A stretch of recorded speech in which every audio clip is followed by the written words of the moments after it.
శ్రీరామనవమి అంటేనే రాముడు జన్మించినటువంటి రోజు. మరి ఆ రోజునే కళ్యాణం కూడా ఎందుకు చేస్తారు? బాగుందమ్మా. దుర్గే స్మృతాహరసి భీతిమశేష జంతో స్వస్థై స్మృతామతిమతీవ శుభాం దదాసి దారిద్ర్య దుఃఖ భయహారిణి కాత్వధన్య సర్వోపకారకరణాయ సదార్ద్రచిత్త. రామాయ రామభద్రాయ రామచంద్రాయ వేధసే రఘునాథాయ నాథాయ సీతాయ పతయే నమః. నిజంగా కొన్ని పేర్లు తలుచుకుంటుంటే తేనె బొట్టు మన నాలిక మీద ఎవరూ వేయాల్సిన అవసరం లేదు.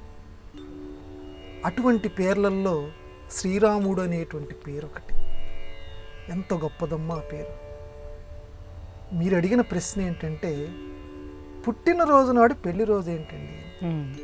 ఎవరైనా పుట్టినరోజు నాడు ఏదో వాడి జన్మదిన శుభాకాంక్షలు ఎలా మనం చెప్పుకుంటాము, అదే రోజు ఆయనకి పెళ్ళి ఎందుకు చేస్తున్నారు అని అంటే, ఈ సంప్రదాయాన్ని ఏర్పాటు చేసిన వాడు భద్రాచల రామదాస్. ఆ కాలంలో రామదాస్ గారు తహసీల్దారుగా ఉన్నటువంటి సమయంలో రఘునాథ భట్టార్ అనేటువంటి గురువు గారు మన రామదాస్కు ఉండేవారు. ఆ గురువు గారిని అడిగితే మహాత్ములకి సంబంధించి ఆగమంలో ఒక మాట చెప్పారట. అంటే గొప్ప దైవ పురుషులు రాముడు లాంటి వాళ్ళకి సంబంధించి వాళ్ళ యొక్క జన్మదినే కళ్యాణం ఆచరేత్ అని ఒక మాట ఉంది. దైవానికి సంబంధించి వాళ్ళ పుట్టినరోజు నాడు వారి యొక్క కళ్యాణం ఆచరించాలి అని ప్రామాణికంగా ఒక పంక్తి ఉంది. ఆ పంక్తిని రఘునాథ భట్టార్ రామదాస్కు చెప్పారు. గోపన్నకి, కంచర్ల గోపన్న అంటాం ఆయన పేరు. చెప్తే ఆయన భద్రాచలంలో పుట్టినరోజు నాడే రాముల వారి యొక్క కళ్యాణం ప్రారంభించాడు.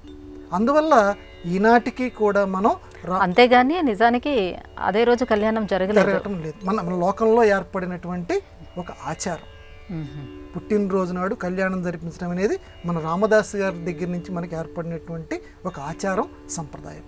అయితే ఏంటంటే ఇప్పుడు ఇలా చేయటం వల్ల ప్రయోజనం, ఇది కూడా మనం ఒకసారి ఆలోచన చేద్దాం.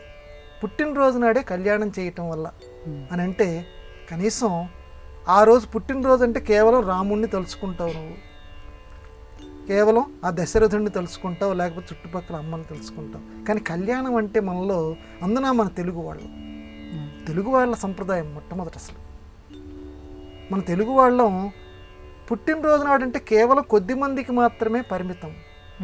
పెళ్ళంటే ఊరంతా పిలుస్తాం.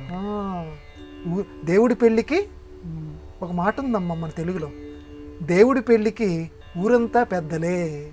ఎంత గొప్ప మాట అమ్మా.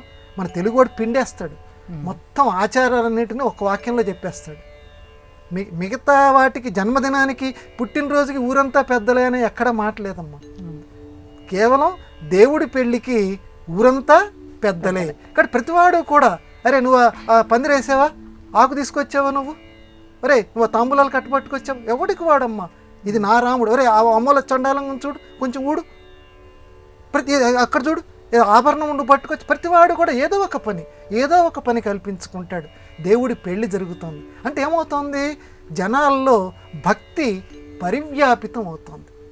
అంటే ఏకత్ర కొద్ది మందిలో ఉండవలసినటువంటి భక్తి సార్వజనీనంగా అందరిలోనూ పరివ్యాప్తం అవుతుంది. పెళ్ళి అంటే, కళ్యాణము అంటే, దేవుడి పెళ్ళి అంటే, ఇది నా రామన్న పెళ్ళి, ఇది మా సీతమ్మ పెళ్ళి అని మురిసిపోతూ చేస్తారు. అందువల్ల పుట్టినరోజు నాడు కళ్యాణము, ఆ రకంగా గొళ్ళల్లోకి వెళ్ళటం ఎక్కువ అలవాటు అవుతుంది. అందరూ కలిసి కూర్చోవటం అలవాటు అవుతుంది. అసలు పెట్టినటువంటి ఉద్దేశాలమ్మ, కలిసి కూర్చోవటం అలవాటు అవుతుంది. తద్వారా సామాజికంగా ఆధ్యాత్మిక వాతావరణం పరిఢవిల్లుతుంది. తద్వారా ఇంకొక ఆధ్యాత్మికమైనటువంటి ప్రయోజనం ఏంటంటే, రామ లక్ష్మణుల యొక్క, అలాగే సీతారాముల యొక్క పేరు తలుచుకోవటం వల్ల పాప పంకిలాలు ప్రతి వాళ్ళలోనూ ఉంటాయి, కొన్నైనా తొలగిపోతాయి. అది సాము. ఎందుకంటే విష్ణు సహస్రనామం గనక ఒంటరిగా చదివితే వచ్చేటువంటి ఫలితం కన్నా నలుగురు కూర్చొని సామూహిక పారాయణం వల్ల ఎక్కువ ఫలితం ఉంటుందట. అందువల్ల విష్ణు సహస్రనామం లాంటిదే కదా రామ కళ్యాణం కూడా. అందరు కలిసి కూర్చొని మా సీత, మా రాముడు అని గొంతెత్తి పాడుతూ ఉంటారు. వాళ్ళకు వచ్చిన త్యాగరాజ కీర్తనలు పాడుకుంటూ ఉంటుంటారు. వాళ్ళకి వచ్చిన రామదాస్ కీర్తనలు పాడుకుంటూ ఉంటారు, భజన చేస్తూ ఉంటారు, అందరు కలిసి కూర్చొని ఒక తెలియనటువంటి ఒక ఉత్సాహంతో ఆధ్యాత్మిక ఔన్నత్యం ఏర్పడుతుంది. అందువల్ల పుట్టినరోజు నాడు కళ్యాణం ఏర్పాటు చేశారు.